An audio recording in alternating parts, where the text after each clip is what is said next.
Hello everyone, this is Amanpreet Kaur from Guru Nanak Dev University and I'm a legal intern at Lexis & Company. So today we're going to talk about the term person which comes under section 2 clause 31 of the Income Tax Act. So let's start with the topic. So first of all, the term person includes like an individual, a Hindu undivided family, a company, a firm, an association of persons, or a body of individuals, whether incorporated or not, a local authority, and every artificial juridical person not falling within any of the preceding categories. So, on the basis of a well settled principle that the crown cannot be charged to tax, it can be said that unless otherwise specified, mentioned, the union government cannot be taxed in India. So, an association of persons or a body of individuals or a local authority or an artificial juridical person shall be deemed to a person whether or not such person or body of authority or juridical person was formed or established or incorporated with the object of deriving income, profits, or gains.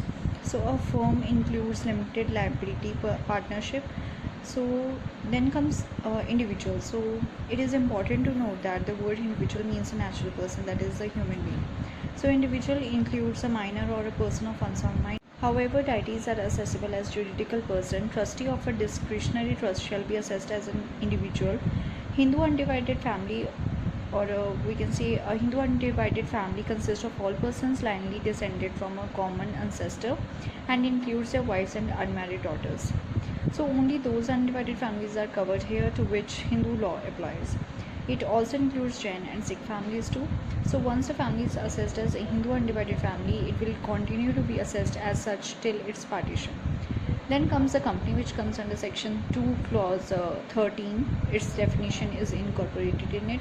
So company means any Indian company or any body corporate incorporated under the law of a foreign country, or we can say any association or body which is or was accessible or was assessed as a company for any assessment here on or before April 1, 1970. Or we can say any institution, association, or body, whether incorporated or not, and whether Indian or non-Indian, which is declared by general or special order of the Central Board of Direct Taxes to be a company. So then comes Indian company, which is incorporated in it. So it comes under section 2 clause 26 of the IT Act. So an Indian company is a company formed and registered under the Companies Act 1956, and it also includes a company formed and registered under any law relating to companies formally in force of in any part of India other than the state of Jammu and Kashmir and the Union Territory specified in clause C, and a company formed and registered under any law for the time being in force in the state of Jammu and Kashmir, a company formed and registered under any law for the time being in force in the Union Territories of Dadar and Nagar Haveli, Goa, and Daman and Diu and Pondicherry, and also a corporation established by or under a central state or provincial act, or we can say any institution as or association or body which is declared by the Central Board of Direct Taxes to be a company under section 2 clause 17. So in the aforesaid cases, a company, corporation, institution, association, or body will be treated as an Indian company only if it is registered office or principal office, as the case may be, is in India.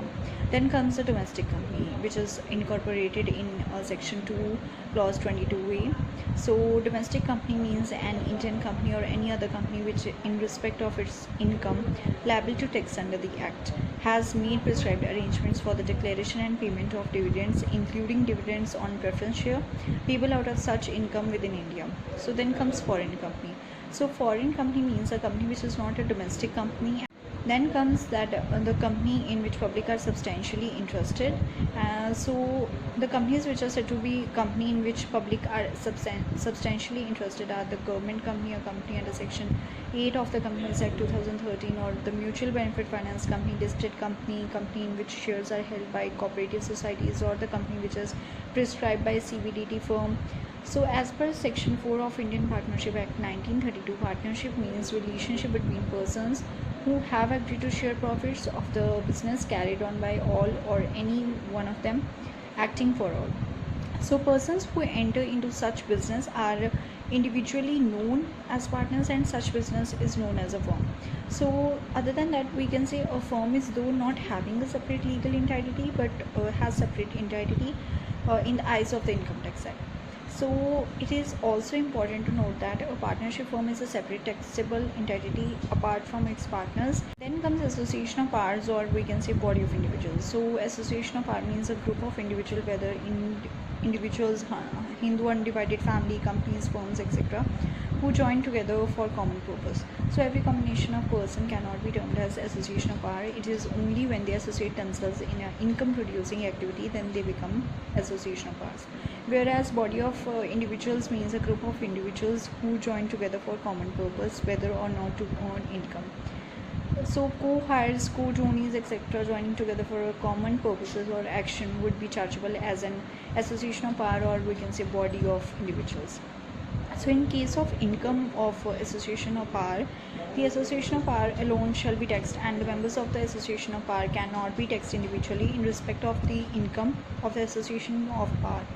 So then it is important to note the difference between association of power and body of individuals. So in case of body of individual, only individual can be the members, whereas in case of association of power, any person can be its members, that is entities like companies, firms, etc., can be the member of the association of power, but not in the case of body of individuals.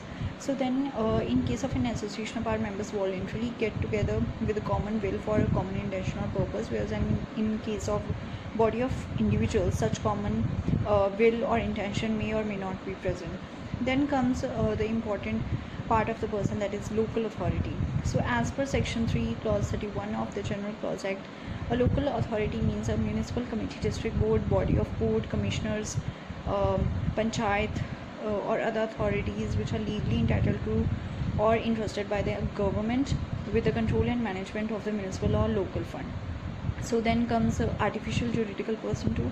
So artificial juridical persons are entities which are not natural person, or we can say has separate entity in the eyes of law, may not be directly sued in a court of law, but they can be sued through persons managing them. For example, we can say idols, university, bar council, etc. So it is also important to note that under the Income Tax Act, such person has been provided exemption from payment of tax under separate provision of the Act if certain conditions mentioned therein are satisfied. So that was all about persons, or we can say which are the persons which are included in the Income Tax Act. So I hope you like this video. If you like this video, put a thumbs up on this video, and also don't forget to like and subscribe the channel. Let's click.